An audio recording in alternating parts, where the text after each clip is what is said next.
We're about 24 hours away from Illinois versus Nebraska, and let's find out just how good are the Cornhuskers.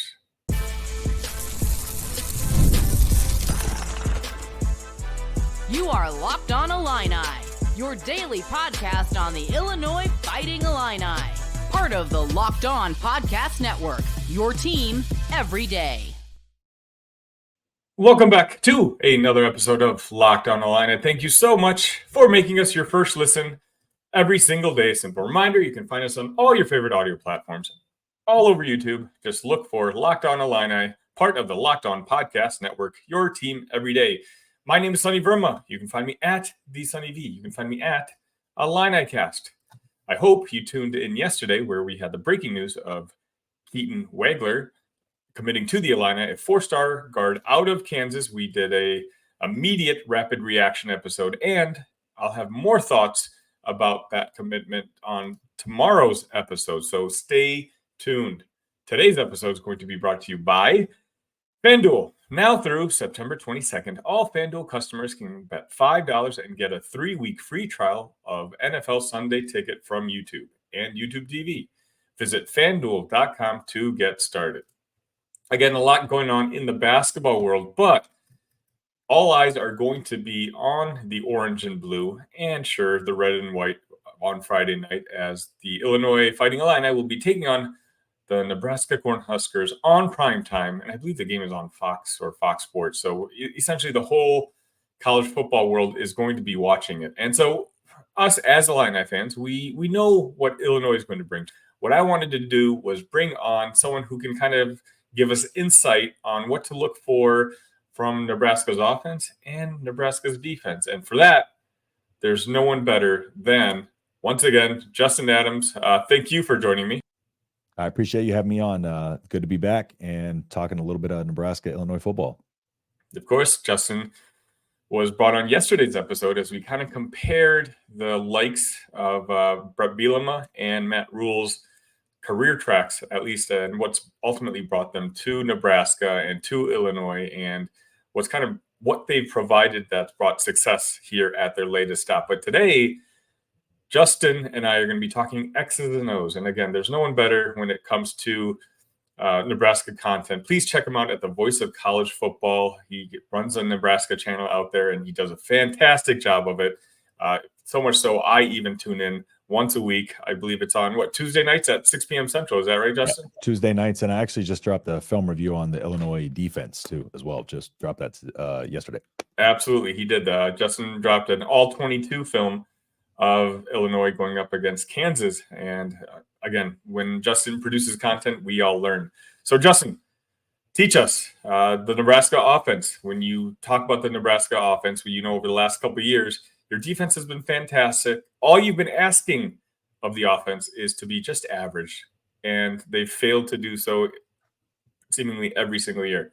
Now, you've had the great story about the 5-star Dylan Raiola, who decided to start or was anointed starter as a freshman, and 3 games in, the numbers look good.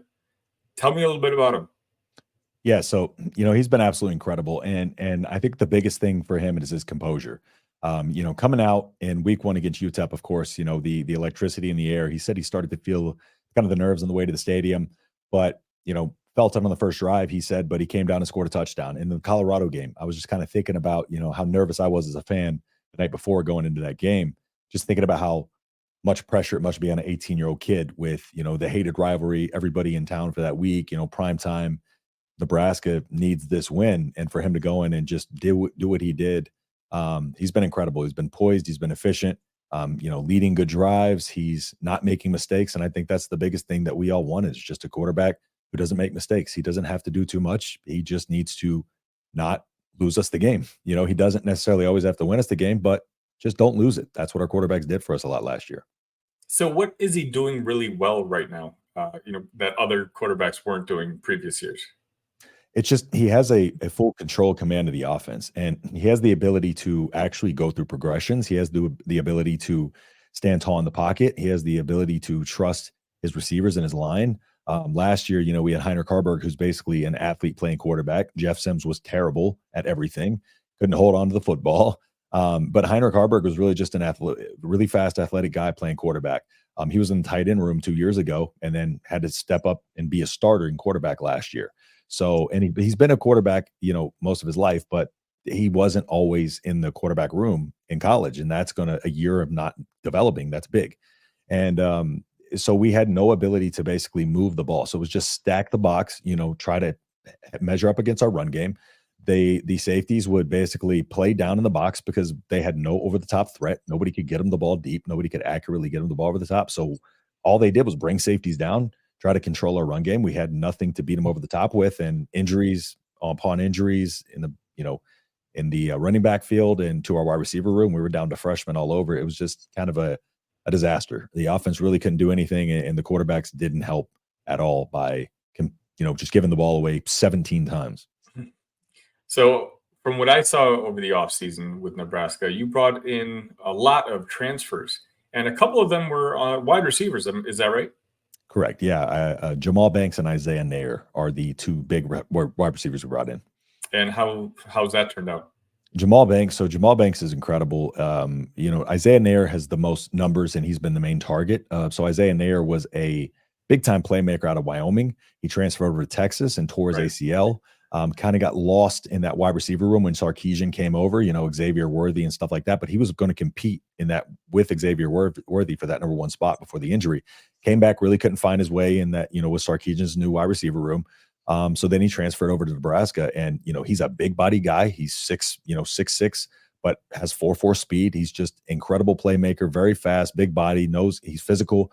But Jamal Banks is going to be your DeAndre Hopkins type of receiver, right? He reminds me of him at Wake Forest last year. He had 0 drops with a really bad quarterback, was their leading receiver. He's just a guy who there's no 50-50 balls with him. It's 80-20 balls only. And so he's a guy that we trust to go up and get the ball. He's sure-handed. He's probably going to come down with it, or you're going to have to wrestle him and probably draw a PI, which has happened a few times on him this year. So tough duo there on the outside. And then your running back room. Yep. Dante Dowdle came in, another transfer. He came in from Oregon. He was the a top 10 running back in the 2023 class. Last year, he only got in, in garbage time just because he was a freshman. And so this year he has basically taken the starting role so far and has been incredible. He fumbled in that UTEP game, of course. He didn't come back and play, but he hasn't fumbled since. He was back out there in the Colorado game. He ran through Shiloh Sanders, broke his forearm. I know we saw the replays of that run. So just a big, strong, physical guy who is not afraid to run through you. He said on that run against Shiloh, he said, I saw Shiloh in the hole. He said, I didn't want to run around him. I wanted to go through him. And that's why he did that. That's that Matt Rule mindset that he's brought to the program there. 100%. And speaking of, kind of Matt Rule style of players, in a physical sense, physicality wise, Gabe Ervin, of course, he was our, one of our main guys last year, but he's one of the two that got hurt, him and Ramir, but he's another big, strong, physical guy. He may come into the goal line sometimes. And then on the other side of things, mentality wise, Emmett Johnson's a very good fit for what Matt Rule does. He's just a very cerebral player. He's the one who took over last year and just did an excellent job. He's my favorite running back on this team. I do think he's the best running back on this team, but he can do a little bit of everything well. But the cerebral way he is he's a grinder, right? Like they asked him coming into spring practice or into, the spring scrimmage.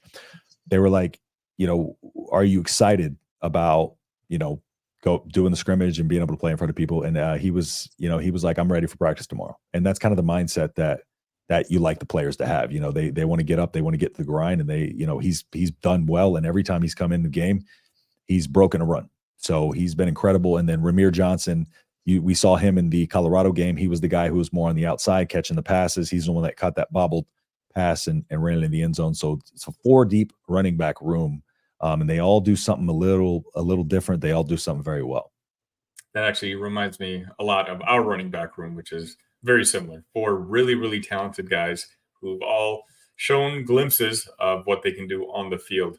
Let's move over to the offensive line. It was announced a couple days ago that one of your starting guards is going to be missing. What's the story behind that? And I mean, it's Nebraska, and the way Matt Rule has been recruiting and bringing in transfers, is there going to be a noticeable drop, or is it just kind of replace one super talented kid with another one?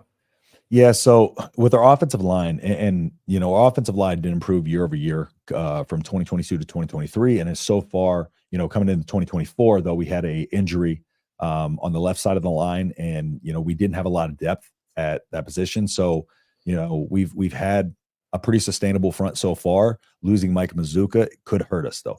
We didn't have him last week, of course, against Northern Iowa, but it's a different, much more physical defense with a lot more talent that we're going up against this week. So there's, it seems like it's an internal team thing decision. Matt Rule has kind of alluded to that, but what I had heard prior to last week's game, and now that's just kind of what's been spread about, was that there was some kind of incident between him and Donovan Raiola, who's our offensive line coach, some kind of spat between them. I don't know if it was on the sideline after the Colorado game. I heard that. I heard other things. So there's no telling, but nothing's been confirmed. Matt Rule's just keeping it very close to the vest, saying it's a team decision, and he will also be out this week as well. But yeah, that's going to hurt because he's a big physical guy. He likes to get in there. He likes to get dirty. He transferred in from Florida, played at Baylor as well. And so yeah, just he's a grinder. He wants to go in there. He wants to beat you up. Like the man was speaking at the podium before the Colorado game, and he can't stop hitting the podium. It's like he wanted to take that thing and throw it. The dude's just ready to play football. So that big could football hurt. guy, huh? Yeah, big football guy for sure. Okay, so put your assistant coach headset on. You're Aaron Henry, and you're in charge of confusing Raiola, or basically going up against this Nebraska offense. What do you do? What do you think the game plan needs to be to keep this offense in check? I think you really need to mix up your coverages. I don't think you want to sit back in a zone, but you can't just stay locked up in man. Nebraska does like to run a lot of wheel routes. They do like to run a lot of man beaters. They like to take advantage of the middle with Carter Nelson, who's our true freshman. He came in at wide receiver. They do like to take advantage of the middle if you're going to sit in cover 2 and leave that middle open. If you're linebackers, I know y'all got 28 Rosiak, who looks really good, but occasionally can get lost a little or sucked in the box a little bit. If you fake the run in, it can be over the middle. So keeping that middle protected when you're in cover 2, I just think, and bringing, I think, a lot of different looks at Raiola and trying to get, pressure on him, get hits on him. I want to see how he responds whenever he gets hit. I want to see how he responds, when he's got a big, physical, strong lineman falling on top of him. He gets up, brushes himself off. Does he have that confidence throughout the game? Does that stay as he takes those hits? Is he able to stay as strong in the pocket? Those are the things that we have yet to see. So I think mixing up the coverage, trying to confuse the freshman just because he doesn't know everything just yet. He's still learning how to read coverages and pre-snap shells but yeah, just trying to get pressure on him and throw him off his rhythm.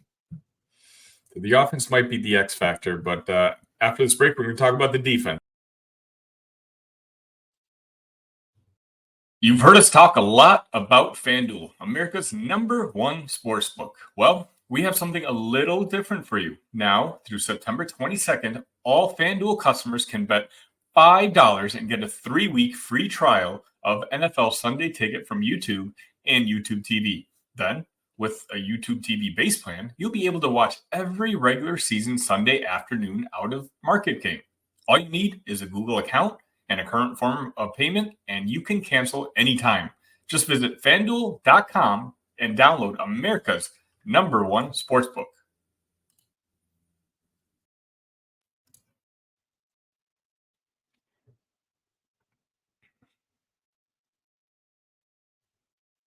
Hey, Illini fans, have you heard about ROY?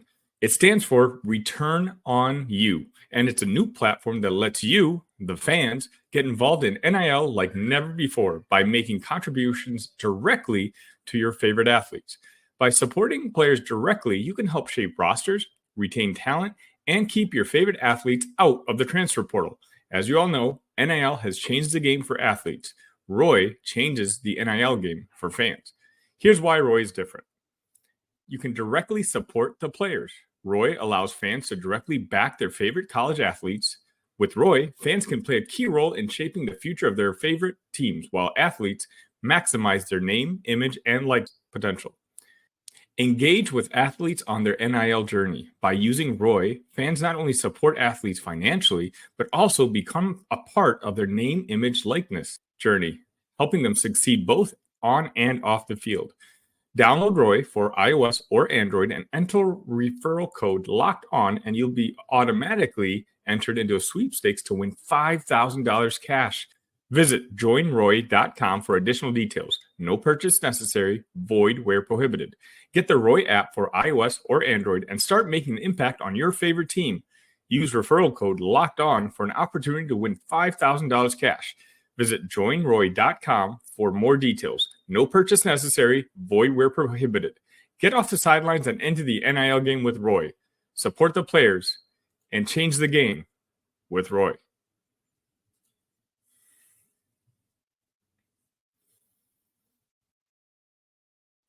All right, Justin. Let's before we get into the individuals on the defensive side, let's talk about Tony White a little bit and what he's kind of meant to that Nebraska defense. Now, obviously, there was rumors that he had opportunities to take on head coaching positions over the offseason, but he decided to stick around, with Nebraska, and it really looks like, your defense was vastly improved last year, and a lot of those guys who made it as stout as they were decided to stick around. So tell me a little bit about what Tony White has meant to the Nebraska defense. Yeah, it's been a complete turnaround just based off his coaching ability, his scheme, his ability to coach around the players that he has. And he runs a 3-3-5 like Illinois, right? You have the 3 down linemen, the 3 linebackers, and the 5 defensive backs. You trade a little bit of the upfront muscle for, a faster defense. You get an extra defensive back so you can be a little bit quicker with these faster paced spread offenses. The downside of it is, it leaves you a little bit more susceptible up front. You're going to have a good nose tackle. You're going to have good defensive tackles and edge rushers to be able to run it. But you're also going to have very versatile defensive players. And so what he's done, is he's brought this scheme, and he's really kind of transitioned this defense over into a really physical, hard-hitting, aggressive defense, which is what we didn't have before. It's just this different style, and it's a much more physical, they trust the guy to their left and their right. Not a lot of guys getting out of position. It's everybody's very sound in what they're supposed to do in their role on the defense. So in talking about some of the guys, that were very important in bringing, this defense back. So we have, the 2 big guys up front that you hear a ton about, right? You hear Nash Hutmacher, number 0, the polar bear, and Nash Hutmacher last year, was incredible. He cut 30 pounds this offseason to wrestle for Nebraska, and wrestled and did very well in collegiate wrestling because he wrestled in high school as well, and then put that weight back on. And now he's back and he's in incredible shape. To me, wrestling is one of the hardest things to train for. It's the hardest in my opinion. And so he's in incredible shape. He's much more stronger. He knows how to leverage people a little bit better too. And you got big 6'6", 330 Ty Robinson coming off the side, number 9.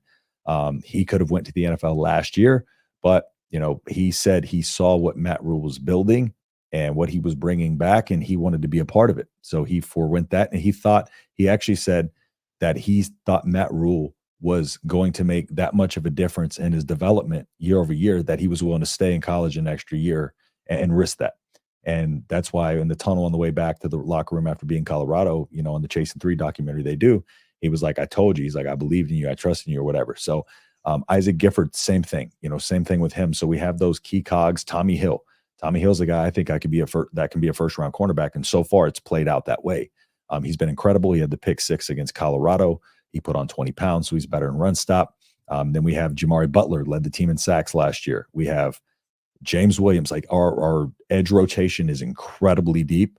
We have freshmen getting in on there and making plays. We had Willis McGahee IV, who's actually the son of Willis McGahee, the Willis McGahee that we all know from college football. He's the one who got that. He's the edge rusher who got that final fumble at the end of the Colorado game. That was actually Willis McGahee IV, and he's a freshman. So just a really, really tough, physical, hard-hitting, aggressive defense, and it's a confident defense. And now they're forcing turnovers. That's the one thing they didn't do last year, is force turnovers, and they're doing it this year.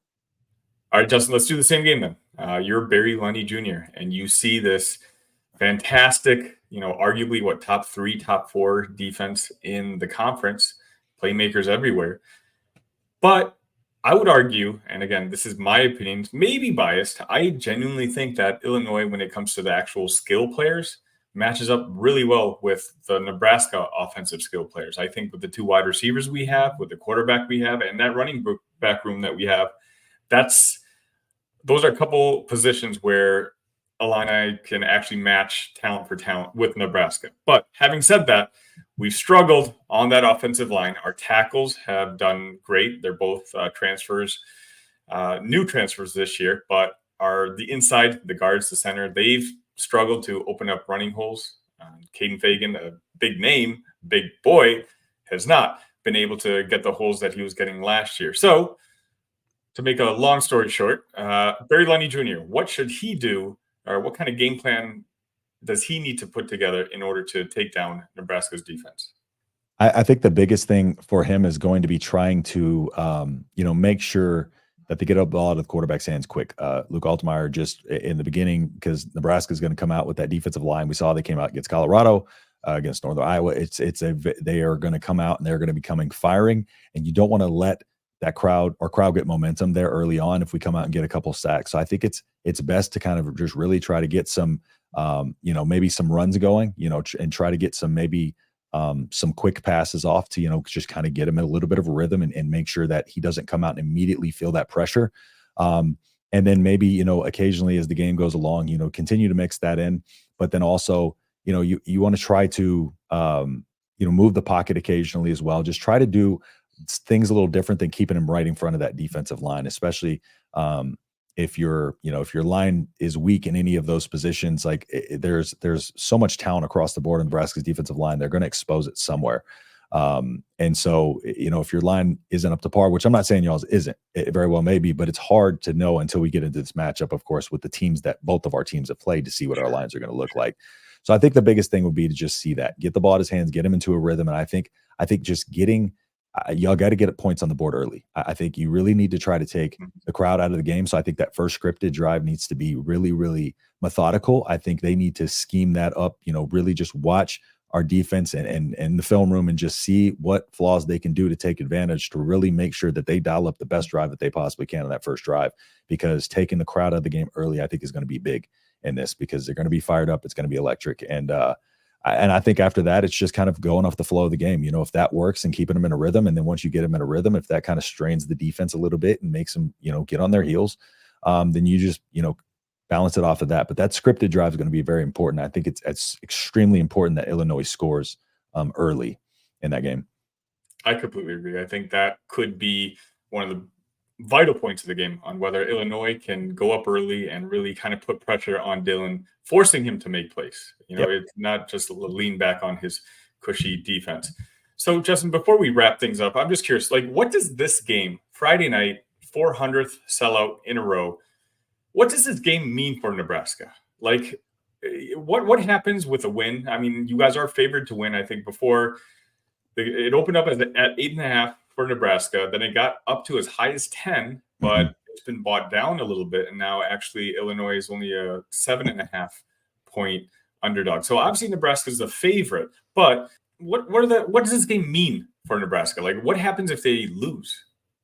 Yeah. To be honest, I don't think a loss here is the end of the world. But I think there would be a reaction, because there would be this question. Nebraska comes out and they beat, UTEP, look good. They beat a bad Colorado team. Let's be honest, a bad Colorado team. They look good doing it. And they come out and they beat Northern Iowa. And they look better than Nebraska has in a long time doing it. Nebraska has not been able to easily beat teams in a long time. But I think it's different when we enter Big Ten play. I think we're all looking at this game as kind of like, this is our first real test, right? And in your first real test, you want to, and especially, prime time, we don't get a lot of opportunities in prime time. We had one game last year. So it's a prime time game on a Friday night. The whole world's watching. Again, it's another, chance to put on a show, kind of like they did against Colorado, and get the world talking again. And so I think they miss a big opportunity if they don't win it, but it's not the end of the world. I think there will be a little bit of an overreaction depending on how it's lost or anything like that. But everything that Nebraska wants is in front of them regardless of this game. But it's big in terms of that, just Nebraska coming out 4-0, continuing this momentum. I think that's the biggest part of it, is making sure that conversation continues. Recruits see that, national pundits, keep talking about it, everybody's talking about Nebraska, and that's part of what comes with Nebraska, kind of returning back to winning. But this is the first test. They got to take care of they got to take care of the teams that are tough that they're supposed to beat. And it starts. I told people in UTEP week 1, I said, you still have to finish that UTEP game, right? This is a team that hasn't learned how to finish. So I don't care if you're up 37-3, right? You don't want to end that game 37-10 where they get one at the buzzer. You want to finish that game. And I think this is where it starts right here. A very physical team that can really punch Nebraska back, punch them in the mouth. And Nebraska needs to be able to show resiliency and battle through that. That's what we haven't seen. And now we need to see it. And I think this is an opportunity to show that. I'm looking forward to it. And right after the break, Justin's going to make a little announcement about how we can watch that Illinois and Nebraska game.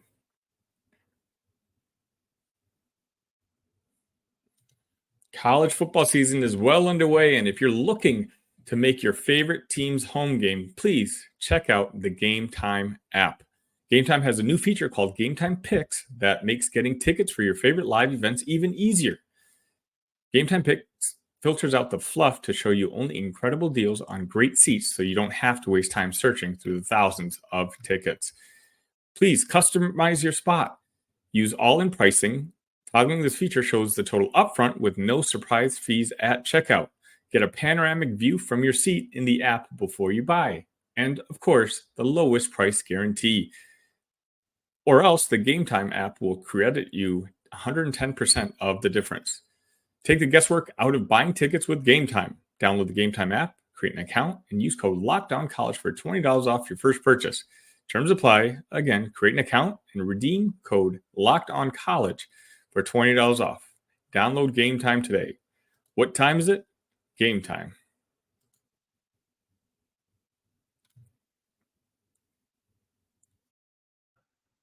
All right, Justin. Friday night, Illinois versus Nebraska, 7 o'clock, Fox Sports. A lot of you might be going to Lincoln to watch the game. You and I will be watching it at the comforts of our seats and watching it together, and so can the viewers. Can you let them know how? Yeah, so at the Big Ten Show, me and Sonny, we run our own channel over at the Big Ten Show, and you'll be able to find us there watching the game. So tune in if you want to just, pop it up on your phone while you watch the game, watch, our reactions and whatever. It should be a good time. I'm very expressive when I watch the games. I get angry sometimes, so it might be a good time to watch and tune in for the first time to ever see me watch a game live on YouTube. So yeah, it's going to be a good time. So Big Ten Show, and we'll be putting the link. I'll be creating the link for that. So go over there and just kind of hit the notification bell or save the link so you can remember to come over there when the game comes on. Yeah, it's going to be a lot of fun. And because by chance both of our teams are playing on Friday night, Saturday night, Justin and I are going to go live again and essentially just kind of talk about doing a recap of the Saturday's games and talk about what we saw from Michigan USC and some of the other big games that are going to be happening this weekend. So definitely look for the Big Ten Show. There's a link to it in my description already, and I'll also include a link to the direct live show that we're going to be setting up for Friday night. All right, Justin, before I let you go, please let the folks know one more time where they can find you.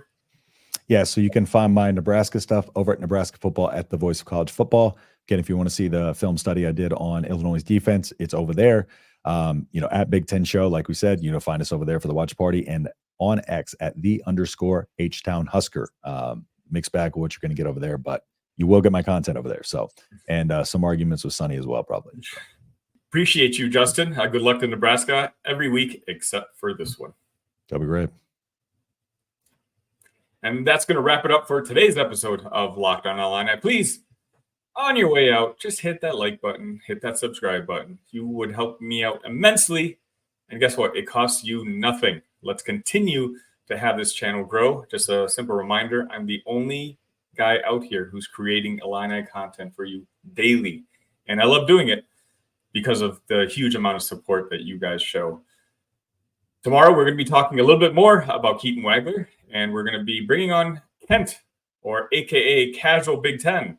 And I'm going to call him out on his preseason prediction of Illinois just winning 2 games and us actually breaking that in 3. So make sure you tune in. Until then, ILL. Love you guys.